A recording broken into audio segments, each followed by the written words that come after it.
Hello বন্ধুরা, good morning. সবাই কেমন আছো? আশা করছি সবাই ভালো আছো, সুস্থ আছো, আর আমরাও ভালো আছি। আমার এই ছোট্ট পরিবারে নতুন আরও একটি ব্লগে তোমাদেরকে অনেক স্বাগত আর অনেক ভালোবাসা। এখন অনেকটা বেলা হয়ে গেছে, প্রায় 8:30টার মতো বাজে। 8:30 না, 8টার মতো বাজে।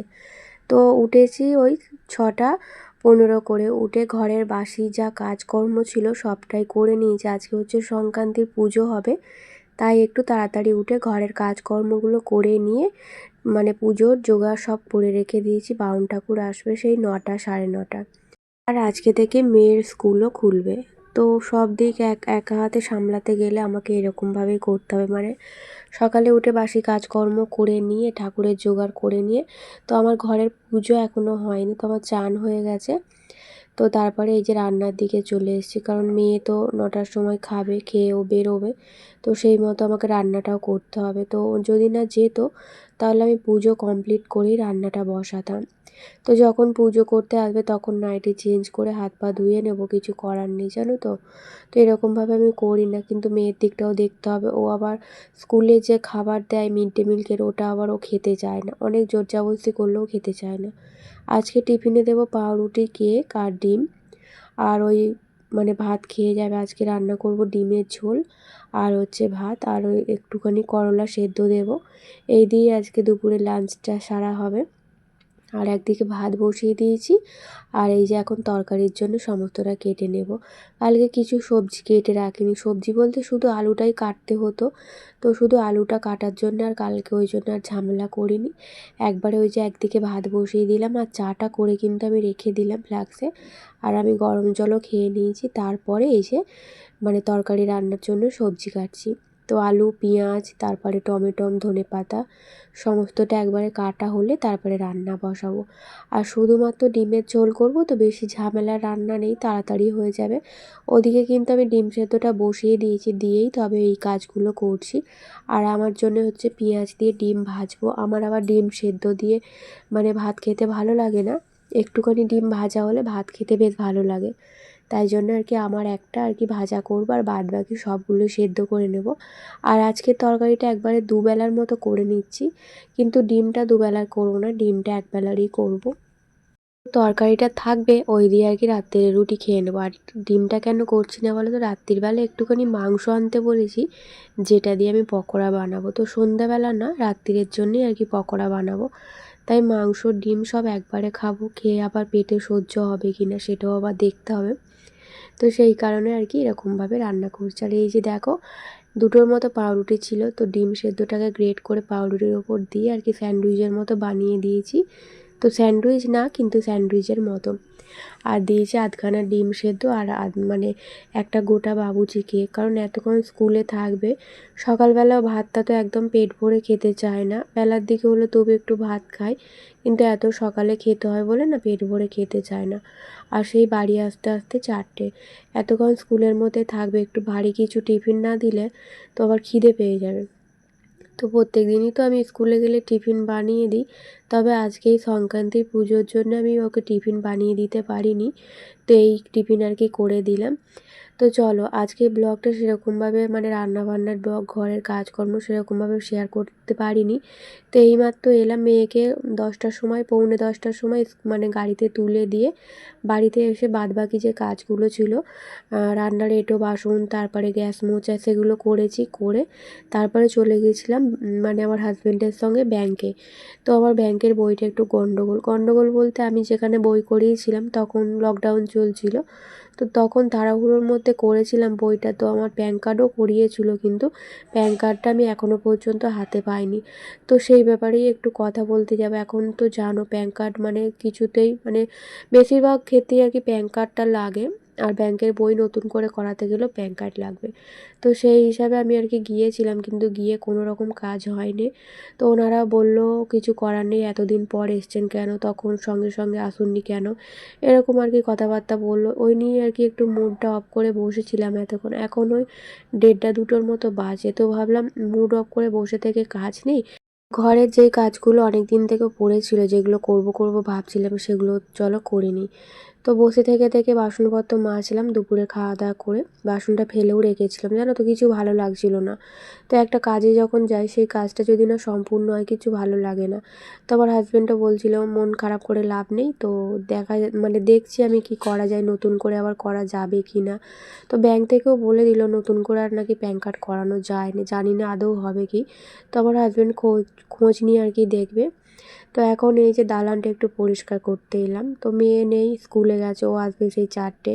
ততক্ষণ একা বসে থাকতে হবে, ফোন ঘাঁটতে হবে। আর আমার ফোন ঘাঁটতে একদম ভালো লাগে না, বেশিক্ষণ ফোন ঘাঁটতে ভালো লাগে না। আমি যতটুকু ফোন ঘাঁটি ওই ভিডিওর কাজ নিয়েই পড়ে থাকি, তারপরে এমনি আর আমি ফোন ঘাঁটি না। তো আজকে যেহেতু আমার কাজ হয়ে গেছে পরশু দিন, তো ভাবলাম চলো দালানটা ভালো করে টিপটপ করে পরিষ্কার করে গুছিয়ে নিই। আর দেখবে মানে যে কোনো জিনিস এদিক থেকে ওদিকে সরিয়ে রাখলে না মানে লুকটা একটু অন্যরকম লাগে, চেঞ্জ হয়ে যায়, তো দেখতে বেশ ভালো লাগে। আর আমার তো বেশ ভালোই লাগে মানে মাঝে মধ্যে এরকম ঘরের লুক চেঞ্জ করতে, এদিকের জিনিস ওদিক, ওদিকের জিনিস এদিক করে রাখতে বেশ ভালো লাগে। তো আমার তো ছিল একরকম, আর আমি এখন মানে রাখবো আর একরকম করে সাজিয়ে গুছিয়ে আর কি রাখবো। মানে কি বলো তো, এমনভাবে ছিল পুরো দালানটাই একদম ভর্তি হয়েছিল, একটুও জায়গা ছিল না। তো সেই জায়গা খালি করার জন্যই আর কি এরকম ব্যবস্থা আর কি করছি। তো টেবিলটা একদম এই কোণে একদম নিয়ে চলে এসেছি, কারণ এখানটা থাকলে তো অনেকটা জায়গা আমি দালানটায় পাবো। মানে পাবো বলতে আমাদের 3 জনের কোনো রকম অসুবিধা হয় না। যখন বাড়িতে লোকজন আসে তখন এইটুকুটা মানে দালানটা আমার অনেক বড়, কিন্তু জিনিসপত্র মানে রাখাটা ঠিকঠাক হয়নি বলে জায়গাটা শর্ট হয়েছিল। তো যখন অনেক লোকজন আসে না তখন এই শর্ট জায়গায় খুব অসুবিধা হয়, তাই জন্য আর কি এরকম আর কি ব্যবস্থা নিচ্ছি। তো এই চেয়ারটা হচ্ছে চেয়ার না টেবিল বলে আমার ঠিক জানা নেই, এটা হচ্ছে আমার ভাসুরের। তো আমরা যখন আগের বাড়িতে ছিলাম তখনকার আর কি। তো মানে এই চেয়ারটা না কিছু নেই আর, তো রুইয়ে আর কি পুরো নষ্ট করে দিয়েছি উই পোকাতে।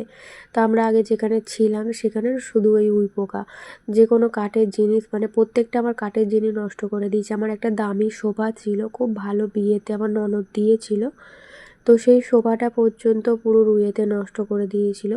তো ভেতরে কি করেছিল জানি না, তো বাইরের দিকটা পুরো ভালোই ছিল, কিন্তু আমরা আর আনিনি, কারণ অত বড় সোফাটা নিয়ে এসে নষ্ট হয়ে গেছে আর তার মধ্যে ওই পোকায় বাসা বেঁধে ফেলেছে। তো এখানে যদি আমি নিয়ে আসি তো এই ঘরেতেও আমার পুরো মানে চারিদিক ভরে যাবে, তাই জন্য আর ওটাকে আনিনি। আর এটাকে এনেছি, কিন্তু এর মধ্যে অনেক রকম ওষুধ দিয়েছি, উই পোকা মারার জন্য অনেক রকম ওষুধ দিয়ে তারপরে এটা আমি ব্যবহার করছিলাম। তো সমস্তটাই মানে গোছানো হয়নি এখনও, তো কিছু কিছু করে আর কি গোছাচ্ছি, এদিকটাকে গুছিয়ে নিলাম, নিয়ে আর এখন র্যাকগুলো ভালো করে একটু গুছিয়ে রাখছি। তো আমাদের র্যাকের এই জামা প্যান্টগুলো বেশ গোছানো থাকে, কারণ আমি নিয়ে আস্তে আস্তে বার করাই। তো নিচের তাকটাতে একটু মানে অগোছালো হয়ে যায়, কারণ ওদিকটা আমার হাজব্যান্ডের। তো ওই একটা নিতে গেল, একটা বেরিয়ে গেল, সেটা আর গোছালো না, ওই ওরকম মানে মুড়ে আর কি ঢুকিয়ে রাখলো। আর মেয়েরটা একটু অগোছালো হয়, কারণ ও তো আর সবসময় আমার মতো গুছিয়ে কাজ করে না, আর ওর অত ধৈর্যও নেই, কারণ ও বাচ্চা। তো যতটুকু করে আমার অনেক করে, যেটুকুটা হেল্প করে আমাকে আর কি। তো চলো এর একটা গোছানো হয়ে গেল, এখন মেয়ের একটা গোছাবো। আর এই টুলটা দেখতে পাচ্ছ পুরোটাই ভাঙা, কিন্তু এটাকে আমি কাজে লাগাই আর কি, কিছু করার নেই। মানে ওই মেয়ের জামা প্যান্টের একটা রাখার জন্য এই টুলটা আর কি ব্যবহার করি, হালকা তো খুব একটা অসুবিধা হয় না। টুল একটা আছে ওটাতে রাখলেও হবে, কিন্তু এটাতে যখন অসুবিধা হচ্ছে না তো তাই জন্য আর কি ব্যবহার করছি। তো চলো আমাদেরটা তো গোছানো হয়ে গেল, এখন মেয়ের একটা ভালো করে গুছিয়ে নিই। তো এর আগেও আমি গুছিয়েছি অনেকবার, কিন্তু ওই যে গোছানো থাকে না। আর এখন যেহেতু গরম পড়ে গেছে, মানে শীতটা এখনও আছে তবে রাত্রির দিকে আর সকালের দিকে, তো তাই জন্য আর কি কিছু কিছু জামা আর কি তুলে রাখবো, আর যেগুলো আর কি গরমে ব্যবহার করতে পারবে সেগুলো আর কি সামনের দিকে রাখবো। সামনে বলতে এই যে এখন যেমন আর কি এলোমেলো হয়ে গেছে, মানে ইনার তারপরে টপ প্যান্ট সব এক জায়গায় আর কি এলোমেলো হয়ে গেছে, তো সেটাকেই আর কি ভাগ ভাগ করে রেখে দেবো। এই যে এখানটা শুধু হচ্ছে মেয়ের টপগুলো রাখছি, আর ওপরের তাকটায় রাখলাম শুধু হচ্ছে লেগিংস, কয়েকটা লেগিংস আছে সেগুলো রাখলাম, আর এটাতে শুধু হচ্ছে মেয়ের ইনার রাখবো। তাহলে কি হবে, মেয়েরা নিতে অসুবিধা হবে না। আর গরমের প্যান্টগুলো বার করাতে হবে, মানে হট প্যান্টগুলো বার করাতে হবে, তবে আরেকটু গরম পড়ুক, মানে ঠান্ডাটা আরেকটু কমুক, তারপরে প্যান্টগুলো বার করাবো। তো ঘরের মধ্যে তো হট প্যান্টই পরে থাকে, বাইরে বেরোলে তখন আর কি প্লাজো কিংবা লেগিংস পরে। আমার মেয়ে আর কি একটু লাজুক মতো, শর্ট জিনিস খুব একটা পরতে পছন্দ করে না। আমি যেটুকুটা পরাই আমার আর কি, আমি জোর করি বলেই ও পরে, ও একদমই পরতে চায় না। পুজোর সময় একটা ওয়ান পিস কিনে দিয়েছিলাম, সেটা ওই পুজোর সময় আর একবার অনেক জোরাজুরি করতে একবার পরেছিল। মানে কি বলবো, নিচের দিকটা আর কি হাঁটুর নিচ পর্যন্ত জামাটা। তো তার মানে কি বলবো, ওটা পরলেও ওকে প্যান্ট দিতে হবে, লেগিংস দিতে হবে, আর ওটার সঙ্গে লেগিংস পরলে একদমই মানায় না।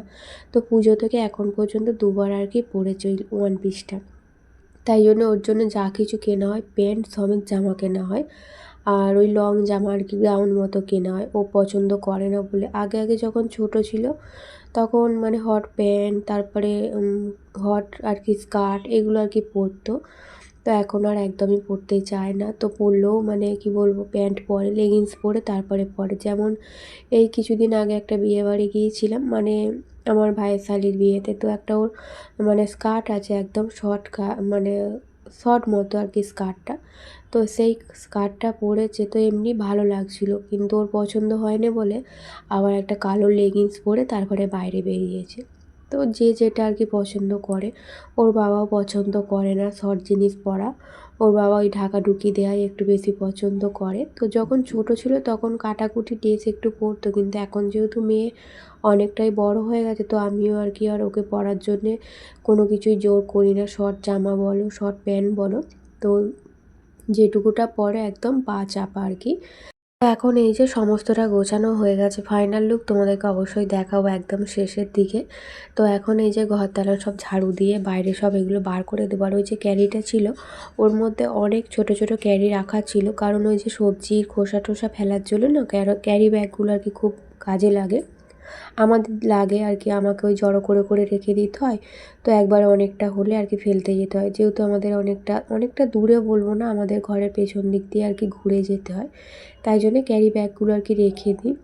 তো সকালবেলা একবার ঘরটা ঝাড়ু দিয়েছি, তো এখন এই যে যেহেতু ঘরটা আর কি দালানটা আর কি ঝাড়লাম, তো আর একবার ঝাড়ু দিয়ে নিলাম। তো প্রথমে ভেবেছিলাম মানে শুধু ঘরটা ঝাড়ু দিয়ে আর রেখে দেবো, কিন্তু শুধু ঝাড়ু দিয়ে রেখে দিয়ে দেখছিলাম যে একদম মনে হচ্ছে যেন ধুলো ধুলো হয়ে আছে, আর মনে হচ্ছিলো না যে পরিষ্কার হয়েছে বলে, তাই জন্য মন খুঁতখুত করছিল। আমি যেহেতু মানে প্রত্যেকটা কাজ নিখুঁত করে করি, আমার একদম ভালো লাগে না।